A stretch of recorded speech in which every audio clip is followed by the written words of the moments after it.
Okay, this is my latest Sith Warrior Saber. This video is also going to serve as the instruction manual for the new owner.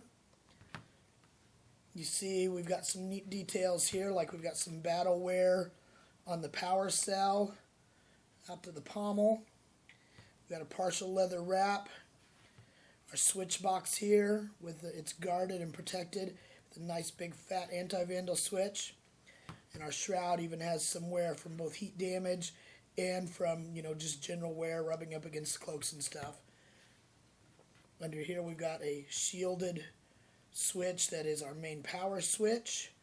And this actually holds our LED module in place inside the hilt.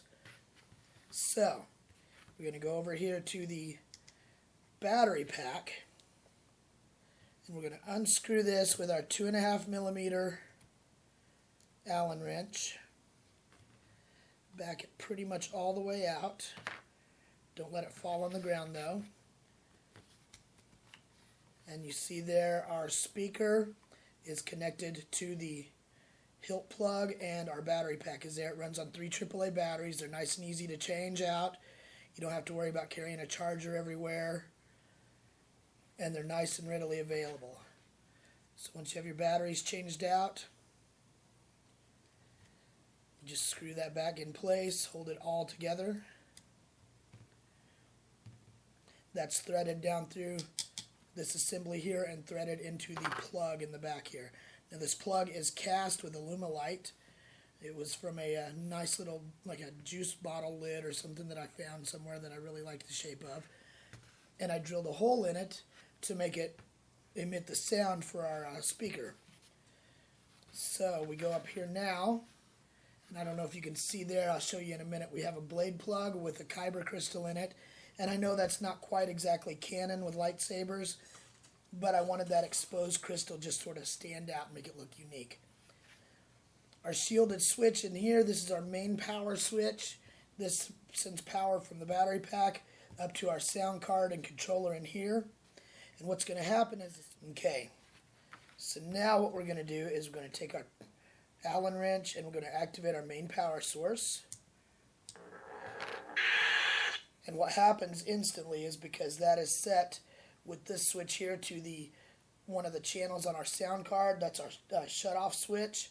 Since it's already shut off, it comes on just for a quick second, plays that sound, and then shuts out the light, because the light is actually connected to the busy signal of our sound card. So as long as there's a sound coming out of the card, or it's being activated by a switch motion of some kind, that light will be on.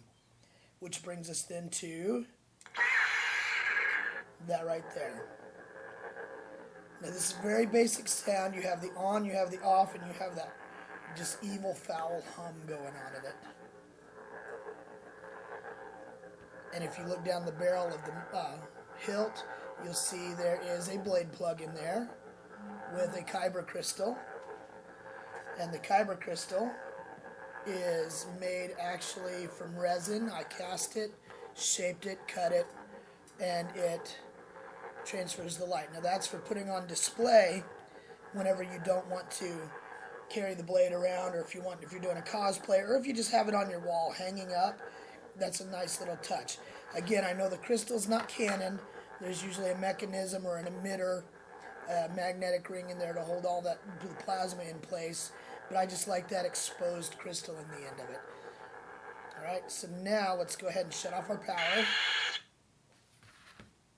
And to take out the blade plug, there's 2 5mm 0.8 pitch Allen bolts there, set screws. And take out one of them. Take out 2 of them, and we're going to back them out quite a bit here because they're threaded in place really deep. And that just falls right out. That's our blade plug. You see the crystal there. There's a little retainer washer holding in place. There's adhesive there that helps transmit the light and diffuse it.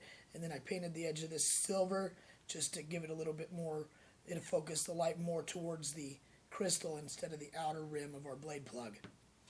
To install our blade, you just take your regular polycarbonate blade. This is a heavy dueling blade from Ultra Sabers, one of their grab bags.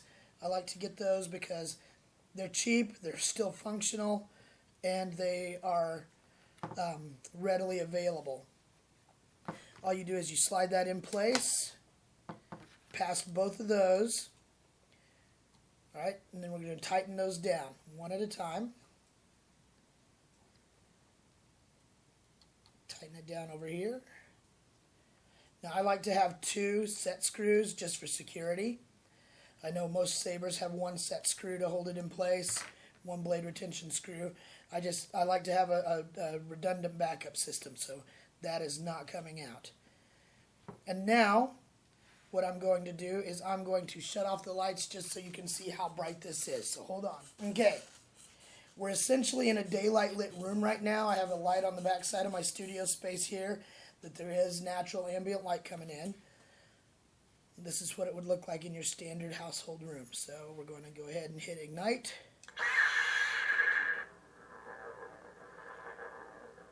Now,